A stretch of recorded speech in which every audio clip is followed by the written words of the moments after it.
¿Qué tal? Buenas. Vamos a ir con el quinto y el penúltimo tema de esta pequeña presentación de lógica.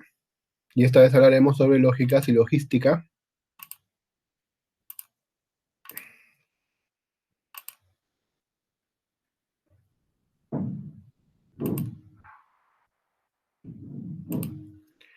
A ver, la lógica y logística es propuesta por Aristóteles, como ahí lo están viendo, y sin embargo, no solo fue un desarrollo total de él, porque lo que conocemos hoy en día, el uso, por ejemplo, de los diagramas de Venn o de las fórmulas booleanas, ya tiene que ver con un desarrollo de la matemática del siglo XIX o XX.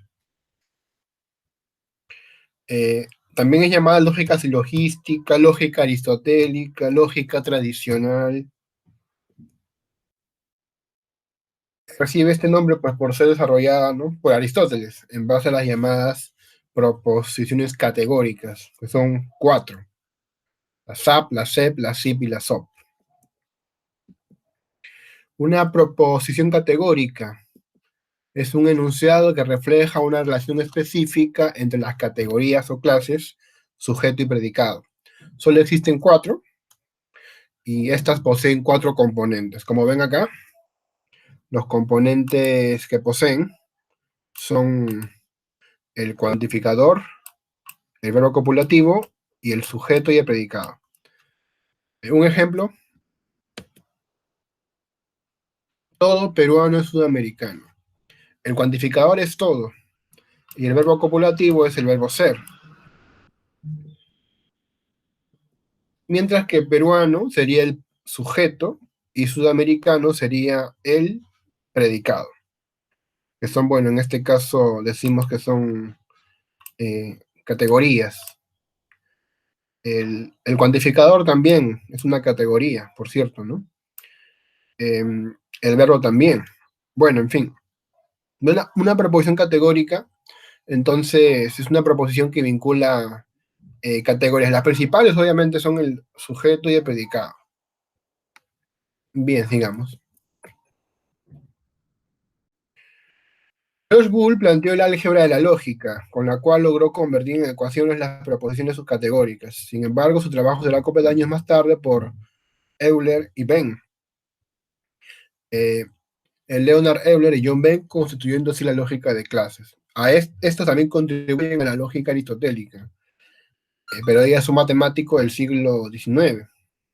Bien. Y sobre todo contribuyen con eh, ese tipo de representación, ¿no?, que ven acá. Eh, Vamos a ver, ¿no? La clase, vamos a ver diferentes tipos de clases. Se llama clase a la colección de objetos, clase o conjunto, ¿verdad? Vamos a admitir como que son iguales. Colección de objetos que tienen alguna característica en común. Y hay tres tipos de clases. La clase vacía, que se representa, como ven acá, es un círculo sombreado, que representa algo así como un agujero, un hueco, ¿no? Se dice que S es igual al vacío. La clase base es la clase formada por todos los objetos que no existen, es decir, no contiene elementos. Por ejemplo, la clase de todos los objetos que son círculos cuadrados. No hay círculos cuadrados, no hay pares impares, no hay solteros casados. Simbólicamente se representan por la letra griega phi y se grafica así, ¿no? Luego tenemos la clase no vacía, es la que tiene al menos un elemento. Por ejemplo, la clase de presidentes, ¿no?, tiene al menos un elemento. La de equipos de fútbol, ¿no?, la de constituciones. Se representa mediante un diagrama con una X encima, ¿no? Esta X que ven acá indica que hay al menos uno. Sería así, ¿no? S diferente del vacío. Clase no vacía. Luego tenemos la expresión llamada el complemento de una clase. Si esto es S, su complemento es lo que está fuera de S, que es con un sombrerito, con una barrita encima. En esa zona se ubica, o puede ubicarse cualquier cosa, ¿no? Puede estar sombreado, puede estar con una X. Si está con una X, significa que hay al menos uno. Entonces, el complemento de S es diferente del vacío. Si esa zona está sombreada, significa que es igual al vacío. El complemento de S es vacío. La clase complemento es la clase formada por todos los elementos que no pertenecen a el complemento. Eh, por ejemplo, ¿no? En matemáticas, el ángulo complementario es lo que le falta a un ángulo para hacer 90 grados, ¿no? Si es 30, su complemento es 60, ¿sí? Em, por ejemplo, la clase complemento de los números pares es la de los impares. La clase complemento de lo oscuro es lo claro. O sea, lo que hace que surja el universo. El universo, entonces, es el todo, para ponerlo en términos más sencillos. Bueno, el símbolo de complemento es esa barrita encima, ¿no? Que ven en la cabeza, es como su sombrerito. Ahora, los conjuntos, las clases se pueden relacionar de dos maneras. Eh, Vamos a estudiar esta primera relación, que tiene que ver con los diagramas de Venn. Estos conjuntos se relacionan así, como son dos, ¿no? Cuando son dos. Cuando son tres ya se agrega acá uno más, que sería la segunda manera, ¿no? Pero vamos a ver esta que es la más simple.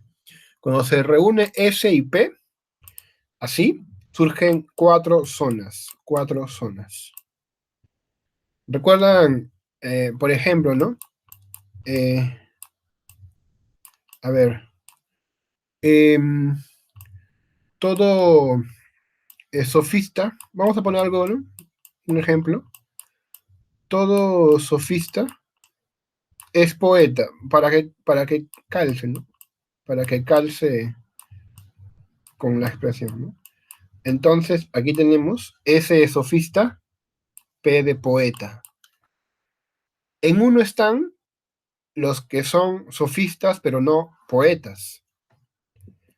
En dos está el que es sofista y a la vez poeta. En tres está los que son poetas, pero no sofistas.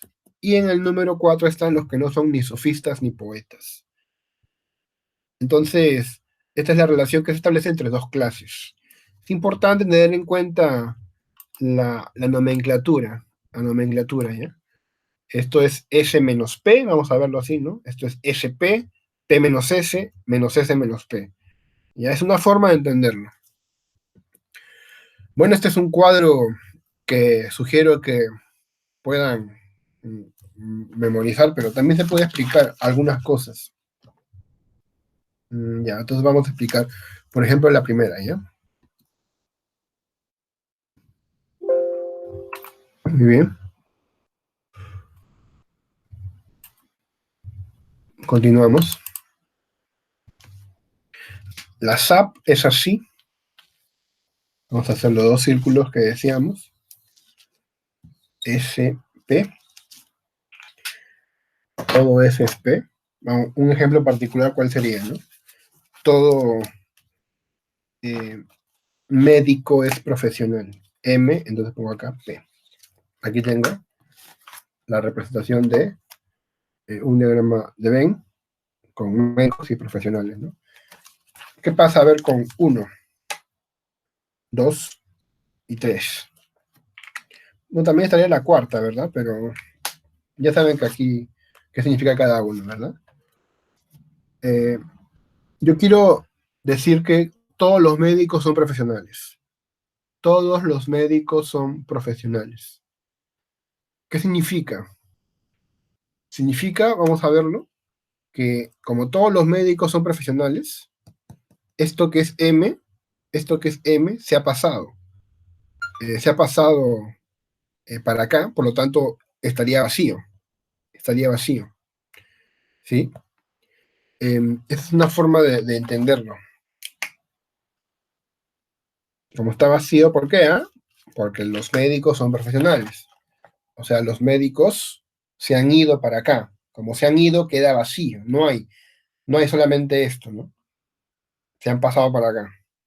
Bueno, esa es una forma de verlo. De hecho, no es la única, aunque es la más fácil, si queremos explicarlo de manera inmediata, ¿no? Como, como ya hemos dicho, a veces con ejemplos más evidentes esto tiene más sentido. Vamos a recurrir a un ejemplo ya clásico, ¿no? Limeños y peruanos. Todos los limeños son peruanos. Todos los limeños son peruanos. Ahí está. Todos los limeños son peruanos. En número 4 están los que no son ni limeños ni peruanos, y eso tiene sentido. Tiene sentido. Por ejemplo, boliviano. 3. Aquí están los que son peruanos, pero no limeños. Ancachinos, por ejemplo, ¿no? 2. Ahí están los que son limeños y peruanos, es redundante, tiene sentido. Pero en uno están los que son limeños, pero no peruanos. Han nacido en Lima, pero no han nacido en Perú. Y eso pues no tiene sentido. No tiene sentido haber nacido en Lima y no haber nacido en Perú, porque pues Lima está en Perú. Entonces está vacío. Ponemos acá, ¿no? Igual al vacío. Igual al vacío. ¿Pero qué cosa es igual al vacío? Esta zona. ¿Qué es esta zona? Es lo que está en L, pero no en P. O sea, L menos P. Esta zona es lo que es de L, pero no es de P, es solamente de L. Entonces ponemos L menos P igual al vacío. ¿Ya? Esta es entonces la explicación para la SAP. La SAP. Y para volver al cuadro, teníamos que complementar con el cuadro para ver otras ideas más de lo que es la SAP. Bien, a ver, sigamos. Por ejemplo, acá, todo socialista es progresista. ¿Cuál es su estructura formal? Todo es SP. Cantidad universal, pues porque habla de todo, cuantificador universal. Calidad afirmativa, porque aquí el verbo está afirmado, es relación inclusión total, ¿no? Todo lo de acá pasa para allá, entonces hay una inclusión total. Letra típica, la A, forma típica SAP, de la forma abstracta, ¿no? SAP, SAP. Diagrama de Venn, ya hemos explicado, y esta es su fórmula booleana. Bien, ahí está. Ahora, la siguiente de acá. La SEP. Ningún secreto es privado. Ningún FSP, estructura, cantidad universal y calidad negativa. Aquí es importante entender algo, ¿no? Ningún secreto es privado. ¿Por qué es universal? ¿Acaso hay un todo? Sí, hay un todo. ¿Acaso hay negación para que sea negativa? Sí, hay una negación. Solo que no es tan evidente, ¿no? Ningún secreto es privado, es como decir todo secreto es no privado. Repito que ningún secreto es privado, es igual que decir todo secreto es no privado. Este es un asunto controversial, ¿ya? Es un asunto polémico, pero en todo caso lo establecemos dentro de los cánones de una interpretación moderna de la llamada lógica moderna, lógica predicativa, lógica de primer grado, ¿ya? Dentro de otra lógica que admite otras reglas, esto tiene algunas una interpretación distinta. Pero aquí creemos que es más correcto explicarlo así, ¿no? Aparte que es la lógica más actual, la lógica de primer grado. Ningún secreto es privado equivale a todo secreto es no privado. Bueno, ahora, ¿qué dice? Ningún secreto es privado, ninguno, porque no tiene nada que ver, te separa, exclusión total. Letra típica es una E, forma típica SEP, ¿no? S de sujeto, P de predicado, y aquí en medio la E. Y esto es lo que quiero explicar, ¿no? La cuestión de el diagrama de Venn. Entonces vamos a explicar. Muy bien. Miren esto, ¿ya? Entonces yo tengo un ejemplo cualquiera, ¿ya? Un ejemplo que funciona, que es este. Ningún norteño es sureño. Ningún norteño es sureño. ¿Cuál es cierto, verdad? Bueno, aquí están. 1, 2, 3 y 4. Ningún norteño es sureño. Recuerden, ¿quiénes están en el número 4? Los que son ni norteños ni sureños, lo cual tiene sentido. Pueden ser occidentales, orientales. En 3 están los que son sureños, pero no norteños. ¿Y esos quiénes son? Bueno, hasta cierto punto es obvio, ¿no? Es repetitivo, entonces sí tiene sentido. 1, lo que es norteño, pero no sureño. También tiene sentido, pero 2 es controversial. El que es norteño y a la vez sureño. Como no tiene sentido, se sombrea, porque significa que ahí no hay elementos. Y como se sombrea, es igual al vacío. Pero ¿qué cosa es igual al vacío? Lo que tienen en común N y S. ¿Y eso cómo se representa? NS, sujeto predicado. Norteño sureño igual vacío. Norteño sureño igual vacío. Por eso el diagrama de Venn es el que ven en ese esquema. Bien. Eh, las demás son parecidas de explicación. A ver, continuemos. Algún sabio es puntual. Algún sabio es puntual. Algún es SP como estructura, cantidad particular por la palabra algún, calidad afirmativa. Relación inclusión parcial. Letra típica I. Bueno, ¿por qué inclusión parcial? Pues, algún sabio, algunos. Hay inclusión, pero es parcial, no es de todo. No todo es, sino alguno es puntual. Letra típica una I, forma típica SIP. Y bueno, eso se puede explicar acá, ¿no? Si algún sabio es puntual, ¿dónde está ese sabio que es puntual? Acá está, al medio, ¿no? Al medio. Pero no son todos, uno, hay al menos uno. Entonces es igual al vacío. ¿Qué es igual al vacío? Ese sabio que es puntual. Ahí está. Y finalmente, algún socio no es prestamista. Algún F no es P, como estructura, cantidad particular. Miren, aquí era afirmativo por el es, ahora no es negativo. Hay una exclusión. Algún socio no es prestamista. Entonces lo saco del grupo. No es prestamista. Se excluye, pero a una parte. Letra a la O, forma típica SOP, y la fórmula booleana es este de acá. S menos P igual, es diferente al vacío. ¿Por qué? A ver, yo digo, ¿no? Algún socio no es prestamista. ¿Dónde está ese socio que no es prestamista? Está acá. Está acá. Ese socio que no es prestamista sería S menos P. Está en S, pero no en P. S menos P. ¿Y cómo es diferente el vacío? Bueno, son las proposiciones categóricas. Hay algunas cosas que decir sobre estas proposiciones categóricas que pueden tener diversidad de manifestaciones, los llamados casos atípicos. Caso 1. Cuando el cuantificador no está explícito, se busca interpretar el sentido de la expresión y se considera como si fuera cualquiera de otras proposiciones categóricas conocidas. Todos los colombianos son solidarios. Un ejemplo. Pero en vez de eso, para no redundar, ¿qué podemos poner? Cada colombiano es solidario. Un colombiano es solidario. Los colombianos son solidarios. Si es colombiano, es solidario. Cualquier colombiano es solidario. Quien quiera que sea colombiano es solidario. Y así. Entonces son como sinónimos. Ningún americano es patriota. ¿A qué equivale? Ni un solo americano es patriota. Ninguno de los americanos son patriotas. Si es americano, entonces no es patriota. Quien quiera que sea americano no es patriota. Los americanos no son patriotas. El 0% de los americanos son patriotas. O sea, sin ninguno, pues 0%. Si fuera todo, sería 100%, ¿no? Ya. La proposición, algunos latinos son alegres. ¿A qué equivale? Hay latinos alegres, existen latinos alegres, varios latinos son alegres, muchos latinos son alegres, unos latinos son alegres, ciertos latinos son alegres, etcétera. Vamos a ver ahora el caso 2.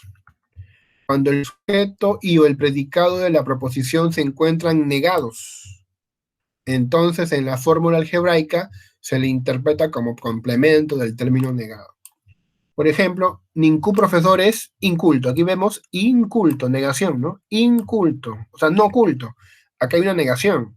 O sea, ya deduzco que va a haber un complemento. Va a haber un complemento, un sombrerito, ¿no? Un sombrerito. ¿Eh? ¿Cómo es la estructura formal?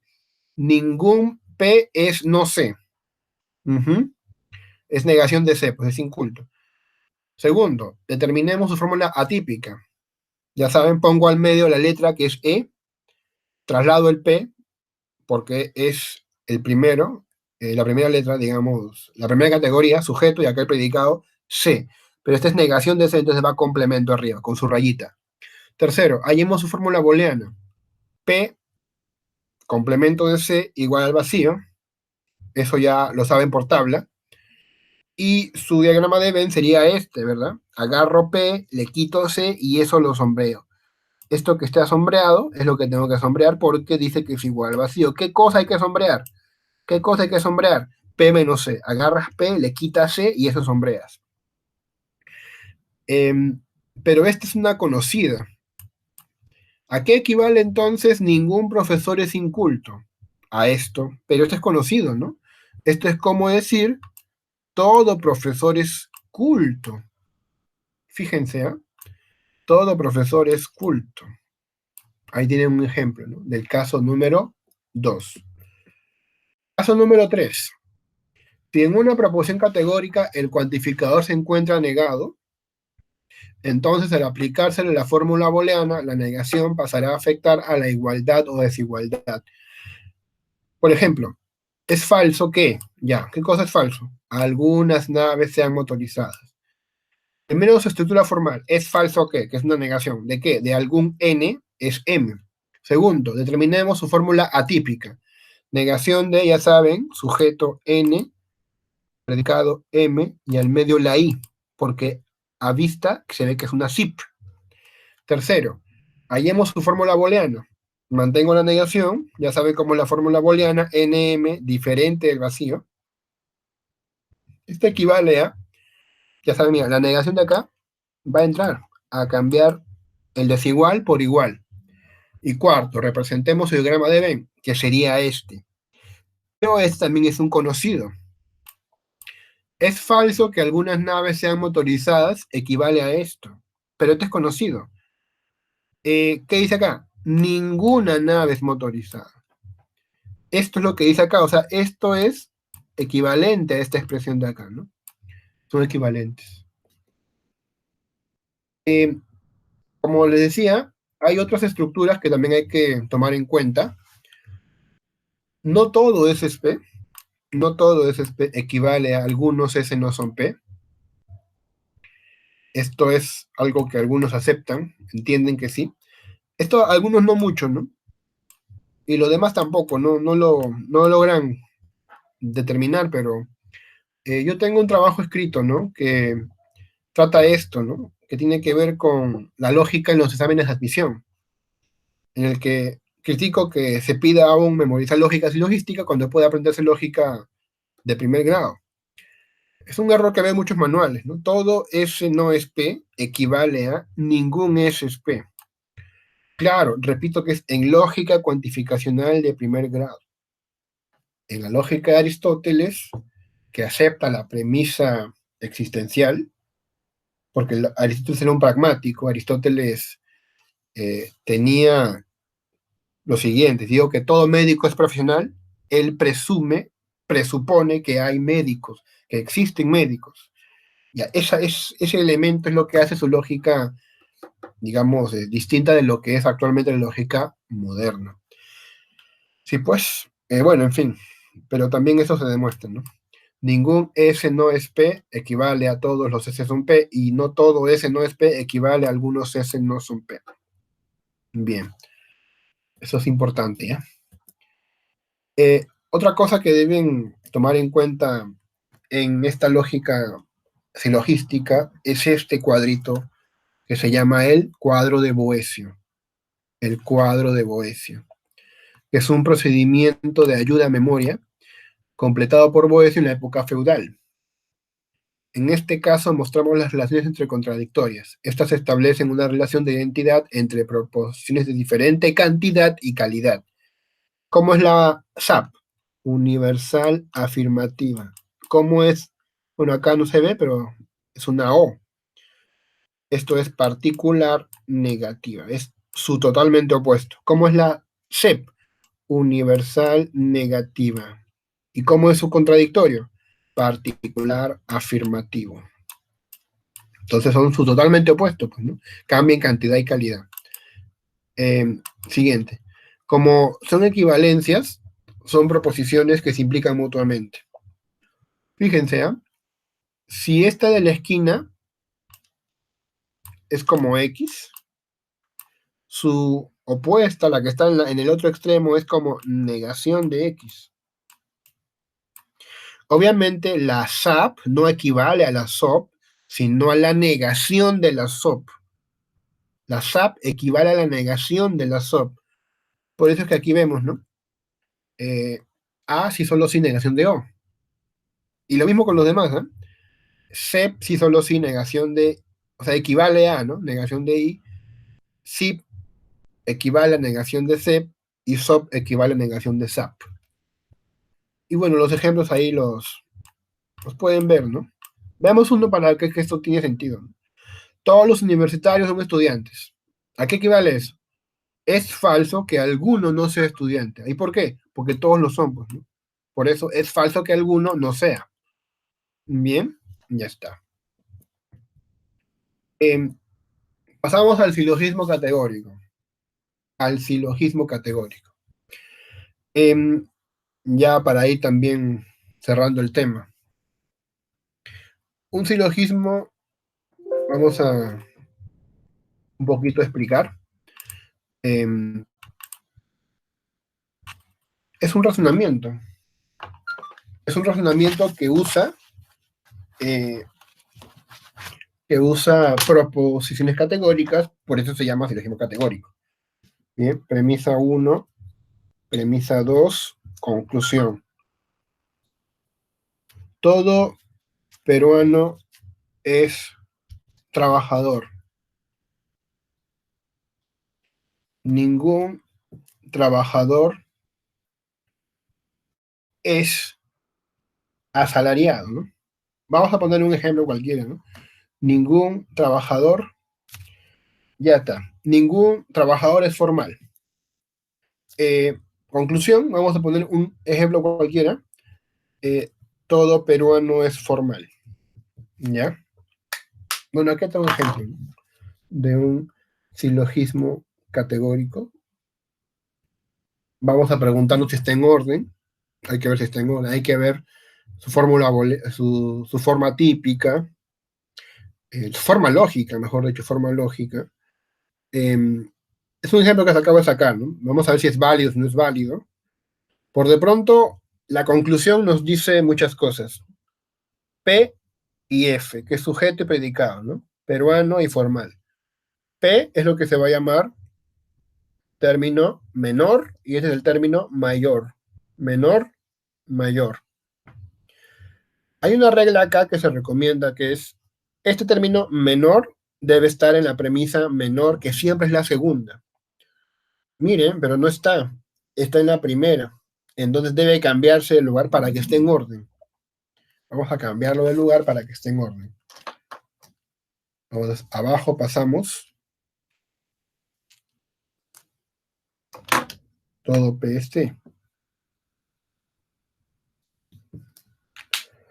Y arriba quedamos con ningún trabajador es formal, ¿no? Ya. Miren, lo hemos ordenado. Peruano, ahora está en la segunda premisa, ya es término menor. Término mayor, formal, está en la primera premisa. Está en orden entonces. De hecho, ya hemos conocido, la primera premisa se llama premisa mayor, la segunda se llama premisa menor. Hay un término menor, hay un término mayor, pero también hay un término medio, que es el que se repite en ambas premisas. ¿Cuál se repite? Se repite en este caso T de trabajador, que es el término medio. Ya está. Fíjense, ¿no? Eso es elemental conocerlo. Vamos a continuar. Entonces, el silogismo es una inferencia deductiva que consta de tres proposiciones categóricas, dos premisas y una conclusión. Decimos que es deductiva porque su conclusión se establece de manera necesaria. El ejemplo de acá es fácil, ya ha sido pues elaborado. Todos los hombres son mortales. Sí, todos los griegos son hombres, también. Por lo tanto, todos los griegos son mortales. Bueno, intuitivamente aceptable, ¿no? Su verdad se establece, su conclusión, de manera necesaria. Este argumento está formado por tres proposiciones categóricas. La 1 y la 2 son las premisas, y la 3 es la conclusión. Si examinamos con detalle, notaremos que en el argumento solo intervienen 3 términos: hombres, griegos y mortales. Podemos ir practicando, ¿no? Hombres es el término medio porque se repite en las premisas. Griegos es el término menor porque está acá como sujeto. Mortales es el término mayor porque está acá como predicado. De aquí podemos obtener las dos primeras características básicas de un argumento silogístico. En un argumento silogístico hay dos y solo dos premisas y una conclusión, e intervienen 3 y solamente 3 términos. Esto es lo que hemos hecho ahorita, ¿no? En el silogismo categórico se hallan términos mayor, menor y medio. También hay premisa mayor, premisa menor y conclusión. Y bueno, eso lo pueden evaluar ustedes, ya lo hemos hecho. Ya lo hemos hecho. Bien. Pero podemos, por si acaso, revisarlo, ¿no? A ver, si es premisa mayor, debe contener el término mayor, que es mortales. ¿El término mayor es mortales? ¿Está acá? Sí. El término menor es griego, debe estar en la menor. ¿Está en la menor, griego? Sí. Y listo, ¿no? Y el término medio debe estar en ambas premisas. Hombres, hombres, hombres. Bien. Cuando yo ordené el silogismo del ejemplo, era para obtener la forma estándar. Donde hay la mayor primero, la menor después y luego la conclusión. Cuando examinamos un silogismo categórico en la forma estándar, es posible reconocer en él una estructura en la que se conjugan los elementos que previamente identificamos por separado. La forma equivale al modo y la figura. La forma equivale al modo y la figura.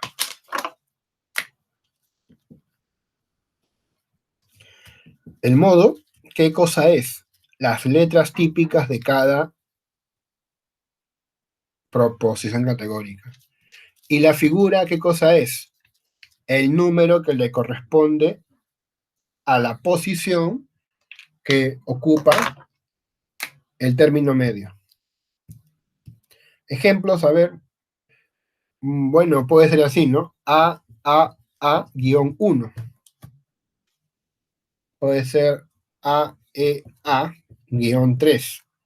¿Y por qué? ¿Pero qué número es? Puede ser uno del 1 al 4. ¿Cómo así? Ya se va a ver en un momento. Bien. Entonces, el modo del silogismo categórico viene dado por las letras típicas de cada proposición categórica, ordenado siguiendo el esquema de forma estándar. La figura del silogismo será determinada por la posición de término medio en la inferencia considerando la forma estándar. ¿Ya? Entonces, volviendo a la explicación. Miren, pues, ¿no? Entonces, la forma es igual al modo más la figura. El modo son las letras y la figura es el número. Las letras ya lo saben, ya son 4 letras. A, E, I, O. Las proposiciones categóricas, que son elementos del silogismo, pueden ser A, E, I, O. Y solamente pueden ser 3, ¿no? Premisa mayor, premisa menor, conclusión. Por eso son las 3 letras. Y el número tiene que ver con la posición del término medio. ¿Y dónde puede estar el término medio? Ya, eso es lo que vamos a mostrar ahorita.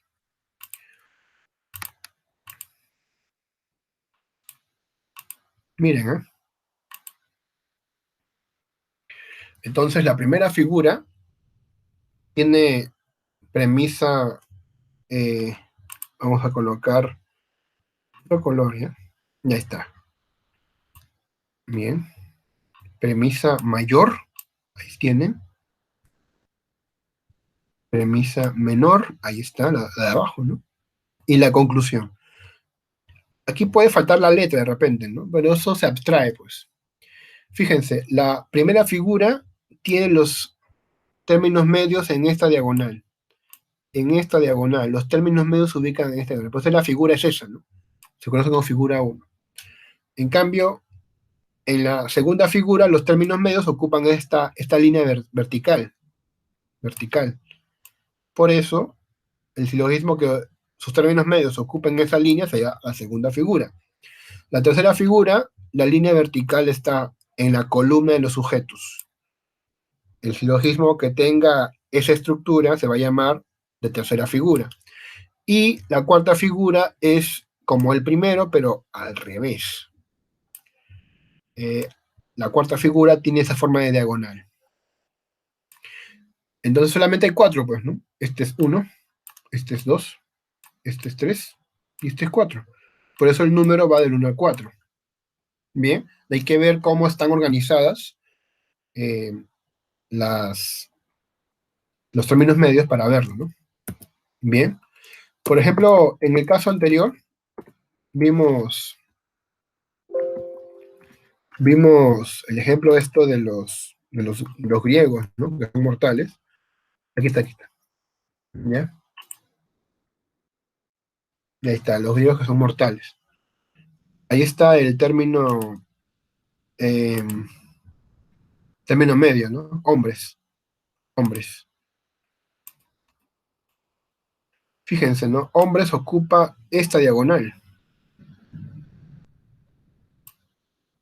¿Qué figura será? La 1. ¿Y cómo son? Todos son, todos son, todos son. Las tres son SAP. Su modo es A, A, porque la primera es una SAP, la segunda es una SAP y la conclusión es una SAP, guión 1, porque es la figura número 1. También ponen, ¿no? 1, guión A. En realidad eso es simplemente una nomenclatura, ¿no? Ya, bien, sigamos.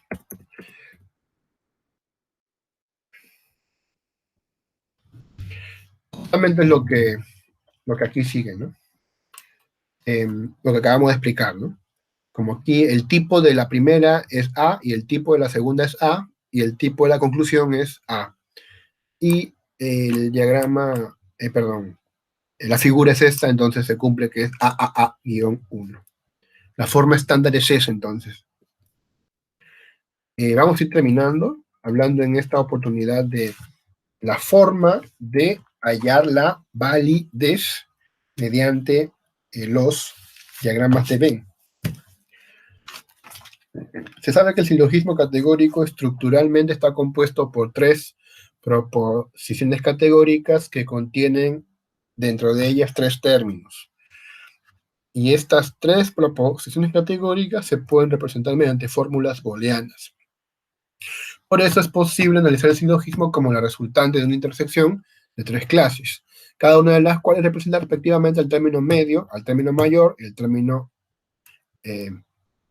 menor. Término medio, término mayor y término menor se representan como si fueran clases.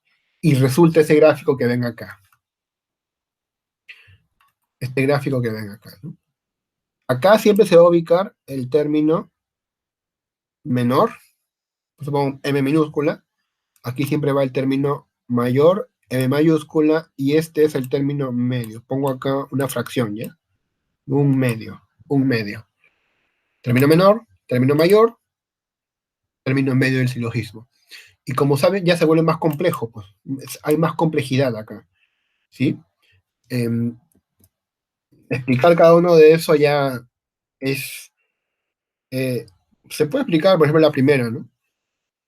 Aquí en la primera, en el número 1, están los que no son ni S, no son ni P, no son ni M.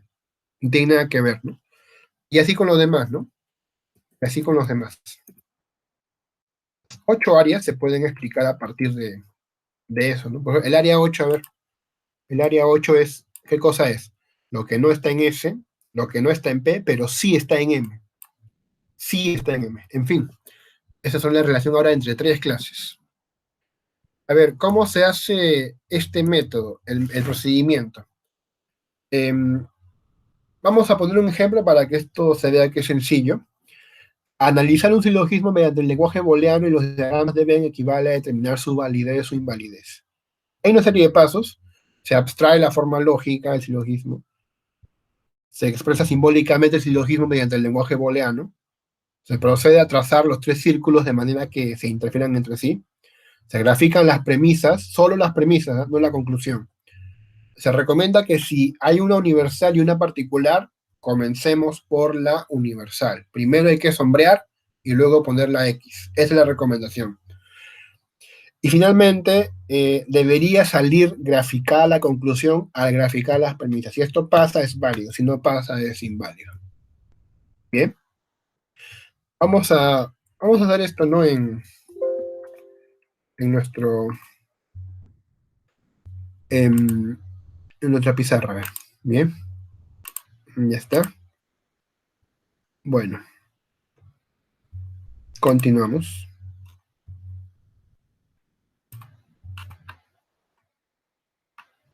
Ya.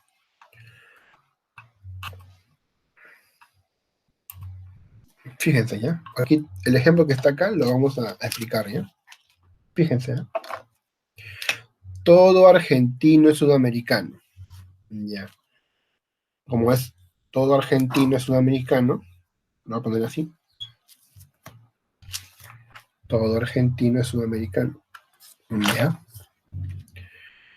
Algún lógico es argentino. Ya. Algún lógico es argentino. Va con la I. Va con la I. Y conclusión, algún lógico es sudamericano. Sería con una I al medio y termina en una S por sudamericano. Bueno, ahora grafico esos tres términos.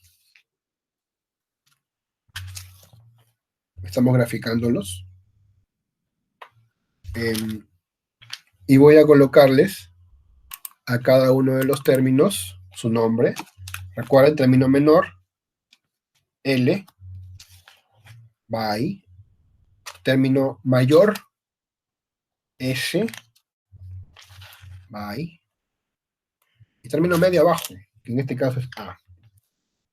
¿Listo? Ya lo hemos graficado. Bien, ahora, ¿qué hacemos? Vamos a graficar las premisas. Tenemos acá una SAP y una SIP. La SAP es universal y la SIP es particular. Cuando es universal, la SAP hay que sombrear. Y cuando es particular, la SIP hay que poner X. ¿Cuál es la recomendación? Primero, sombrear. Entonces, sombreamos la primera. ¿Cuál sería la recomendación? Bueno, la primera. Entonces, si colocamos números, esto es un poco más didáctico con números. Le preguntas al alumno. ¿Qué sombreamos? Fíjate, entre A y S. Entre A y S. Olvídate de L, solamente fíjate entre A y S. Todo A es S. O sea, lo que estaba en A se ha ido para S. ¿Cómo queda entonces? Queda vacío. ¿Qué habría que sombrear? 4 y 7. 4 y 7. Y lo sombreamos, ¿no? Y listo.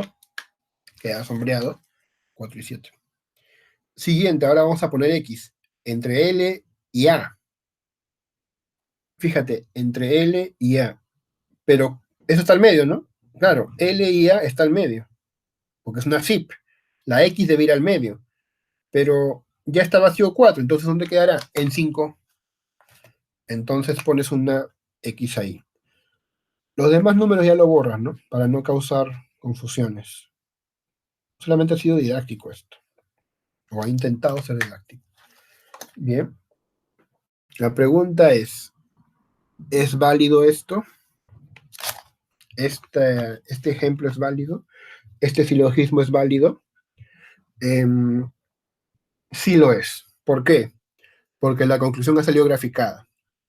LS diferente del vacío, que es lo que representa lis, particular. Al medio debería haber una X, y sí lo hay. Está en esa zona. En esa zona hay una X. Entonces es válido. Es correcto. Bien. Porque ha salido representada. ¿Qué cosa ha salido representada? La conclusión. ¿La conclusión qué te dice? La conclusión te dice que entre L y S hay una X al medio. Entre L y S hay una X al medio. ¿Ha salido al medio la X? Sí, ha salido. Abajito, ¿no? Pero igual ha salido. Entonces es válido. Bien. A ver, el siguiente ejemplo, ¿cuál era? Creo que esto ya está por terminar. Bien.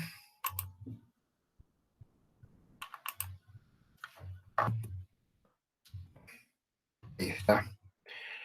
Es lo que hemos hecho, ¿no? Ahí está explicado de forma más fría, ¿no? Bien. Nos interesa saber la zona común a L y S, ¿no? Por eso ha salido válido, pues, ¿no? Lo que interesa es ver la zona común a L y a S. Bien. Ya está. A ver, otro ejemplo, ¿no? Otro ejemplo. Otro ejemplo.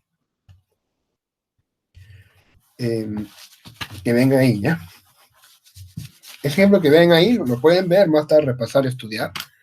Pero yo lo voy a explicar, ¿no? Para, para que sea más, para que tenga más sentido esto, ¿no? Ya. Bien. Entonces, ¿cuál es el ejemplo siguiente? A ver. Mm, todo religioso es creyente.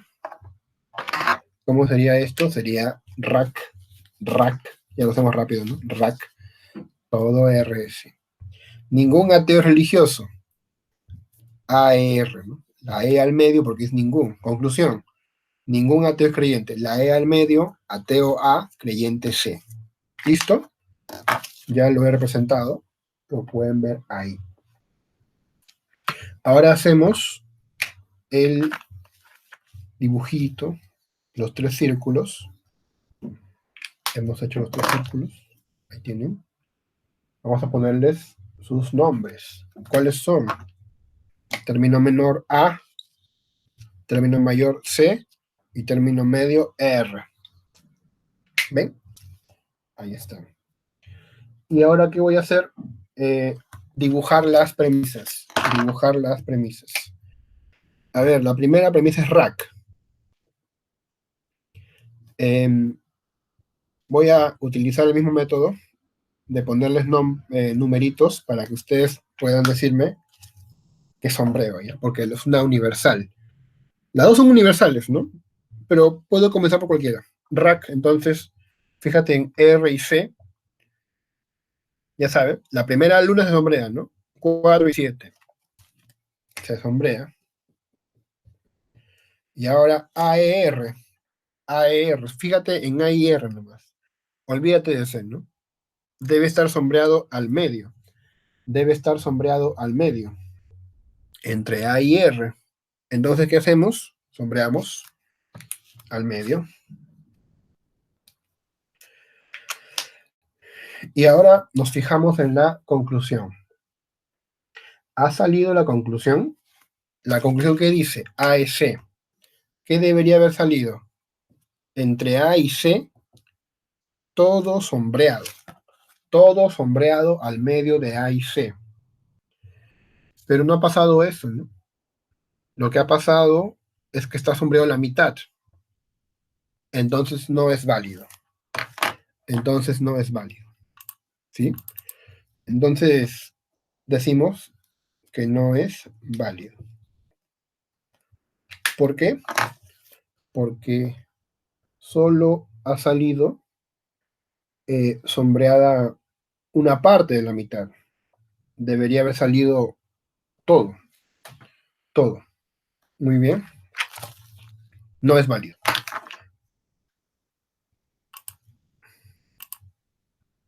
Sigamos. A ver, fíjense. Acá. Hay un tercer ejemplo, ya lo veremos acá nada más. Algunos profesores están casados. Ya. Todos los casados son esposos. Ah, mira, este es un ejemplo diferente, ¿no? ¿Cuál es la conclusión? A ver. Bueno, hagamos lo mismo, ¿no? La primera, ¿cuál es? Es pic. La segunda, ¿cuál es? Todos los casados son esposos. Cae. Cae. C de casado, E de esposo. ¿Qué se puede concluir? A ver, fíjense.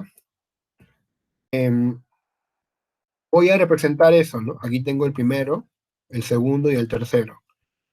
Como aquí no hay conclusión, no sé cuál es término medio. Perdón, no sé cuál es término menor ni mayor. Pero puedo hacer ahí, probar nada más poner, ¿no? Cualquiera. Bueno, en este caso el orden ha sido acá. Profesor, esposo. El que siempre tiene que ir abajo es el término medio, que es en este caso casado, ¿no? Porque si se acuerdan, casado está acá, se repite acá y se repite acá. Y ahora representan, ¿cómo representan primero? ¿La SIP o la SAP? La SAP, porque es universal. Pinto la primera media luna de C, ya está pintado. Ahora la SIP, que es P y C. Al medio pongo una X, al medio, mira, al medio, ¿eh? O sea, acá.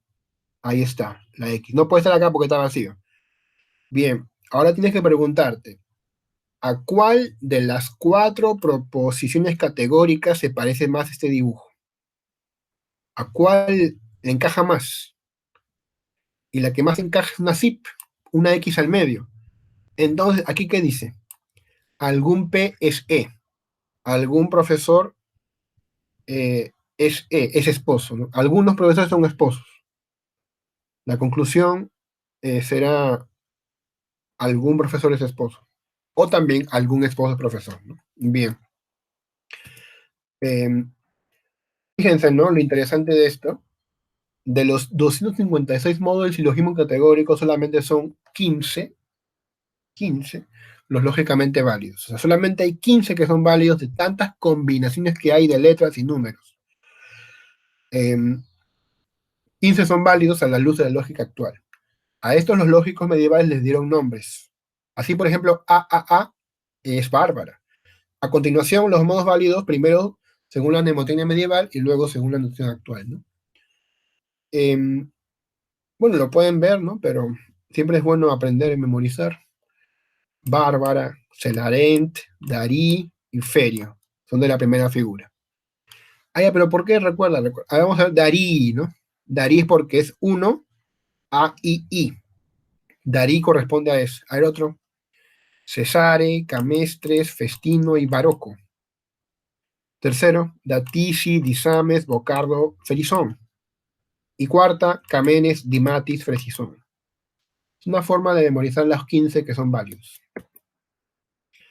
Eh, Ahora, es importante que si tú conoces este tipo de nomenclatura, si por alguna razón tú tienes una memoria pues privilegiada y te sabes de memoria estas 15, facilito, si tú hallas la forma lógica de tu silogismo y encaja con cualquiera de estas 15, listo, ya es válido, sin hacer tanto dibujo. Entonces, ¿cómo sería el procedimiento? Se halla la estructura del silogismo. Se determina figura y modo. eh, Hay que ordenarlo, recuerden, primero la mayor, luego la menor, premisa, y finalmente la conclusión.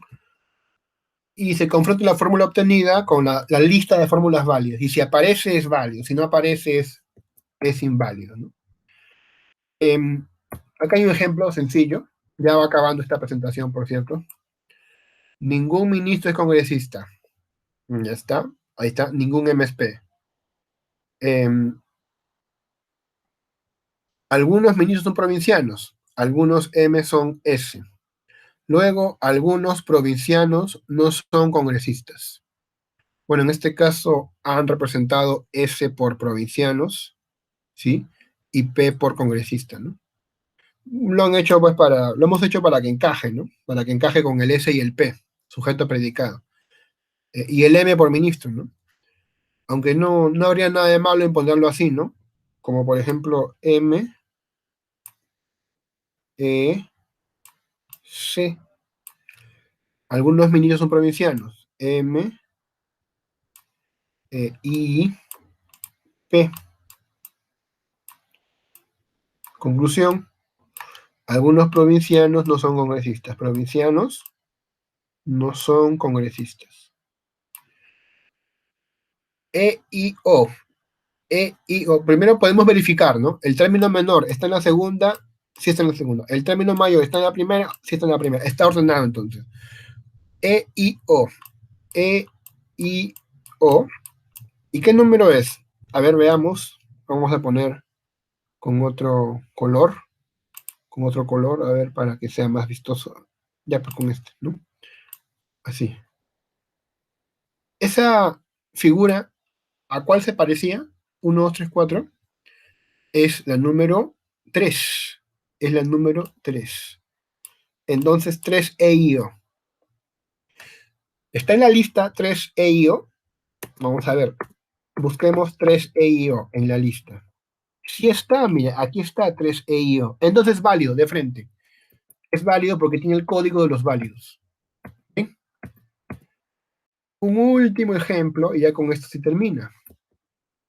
Todos los felinos son cuadrúpedos. ¿Ya? Aquí han hecho lo mismo de ponerle M y P, ¿ya? Pero lo puedo poner acá al costado para que vean que esto funciona. Todos los felinos son cuadrúpedos. Fuck.